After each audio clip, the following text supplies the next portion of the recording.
আসো আমার বেহেশতের মধ্যে ঠিক খেলাও। বাবার একটু পরীক্ষা করিয়া দেখেন আমার নফস কোন অবস্থায় আছে। আপনার নফস কি নফসে আম্মারা না নফসে লাওয়ামা না নফসে মুতমাইন্না? যে আল্লাহর বান্দা বান্দিরা আমার মাওলার জিকির করে আল্লাহর ফজল করমে দেখবেন আস্তে আস্তে নফসের হালাত পরিবর্তন হইতে আছে। নফসে আম্মারা থেকে লাওয়ামা, লাওয়ামা থেকে মুতমাইন্নায় পরিণত হয়ে গেছে। এমন এক শ্রেণী আল্লাহর বান্দা বান্দিরা দুনিয়াতে আছে, দেখবেন তাদের সামনে গুনাহ আসলে শরীরের ভিতরে ঝালঝালা তৈরি হয়ে যায়। আল্লাহু আল্লাহ।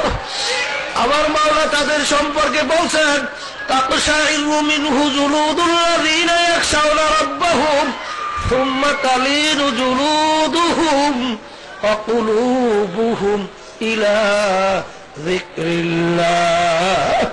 এমন এক শ্রেণী আল্লাহর বান্দা বান্দিরা দুনিয়ার মধ্যে আছে যারা আমার মাওলার আযাব ও গজবের কথা শুনলে, আমার মাওলার আযাব ও গজবের কথা মনে পড়লে তাদের চামড়া থরথর করে কাঁপতে ওঠে, তাদের কলমের ভিতরে ঝালঝালা তৈরি হইয়া যায়। আল্লাহু আল্লাহ আল্লাহু। আপনার কথা মানার জন্য হুজুর আমি পাগলের মতো জঙ্গলে দৌড়েছি। হুজুর এমন করে আমার জানা মতো জায়গা নাই, যেই জায়গায় আমি যাই নাই, কিন্তু জঙ্গলের মধ্যে যাইয়া গোপরে মুরগি জবাই করা শুরু করি, কিন্তু চাইয়া দেখি আমার মাওলা আমার দিকে চাইয়া রয়েছে। আমি জঙ্গলে যাইয়া দেখি মাওলা চাইয়া রয়েছে। আমি যেখানে যাই দেখি মাওলা আমার দিকে চাইয়া রয়েছে। হুজুরের জন্য আমি মুরগি বা মোরগ জবাই করতে পারি নাই। তখন হুজুর ডাক দিয়া বলো, ও মুড়ি দেওয়া এই বোকাটাকে ইল্লাল্লাহ লা মাশুকা ইল্লাল্লাহ লা ইলাহা ইল্লাল্লাহ জঙ্গলের আস্তায়কালে লা পাকিকু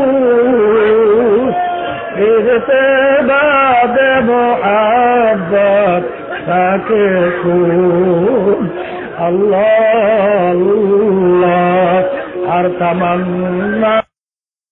তুমি রশিদ হয়েছ, খাজা বাবার রশি, গাজা বাবার রশি, পীর বাবার রশি তোমাকে পার করে নিয়ে যাবে। জেনে রাখো মুসলিম, বইতে লিখেছে কারো যদি দুইজন পীর হয় তাহলে দুই পীর তোমাকে দুই জানা ধরে ভেদ করে দেবে। কোন পীরে বইতে লেখা আছে? চরমনাই পীরে বইতে লেখা আছে। মাওয়াইদে ফাতিয়া ৫৫ নম্বর পৃষ্ঠা। এই পৃষ্ঠার শেষ দিকে লেখা আছে, এই পৃষ্ঠার শেষ দিকে লেখা আছে উর্দুতে একটি প্রথম কারো যদি দুইজন পীর হয়, এবার উর্দুতে একটা যাদের মানুষ হাদিস কোরআন বুঝে থাকে, अगर किसी के दो पीर हो तो दो डाना पकड़ के भेजते में ले जाएगा कोई हरज नहीं। বাংলা পরে পৃষ্ঠায় ৫৬ নম্বর পৃষ্ঠা লেখা আছে যদি তোমার দুইজন পীর হয় এবং দুইজন পীর ভালো হয়, দুই পীর তোমাকে দুই ডানা করে ভেজতে নিয়ে যাবে, কোনো অসুবিধা নাই। আমার সমান জাতি পীর মুরিদের নয়, কিভাবে শিরক থাকছে আজকে আমাদের বুঝতে হবে। লা ইলাহা পড়ছে জিকিরের ছাড়াই এই লোকগুলো মসজিদ ফাটায় লা ইলাহা ইল্লাল্লাহ ওটা বেটা বাচ্চা। আমি পরিষ্কার বলছি সাহাবায়ে কেরাম মানে তাল মিলিয়ে সুরে সব মিলিয়ে চিৎকার করে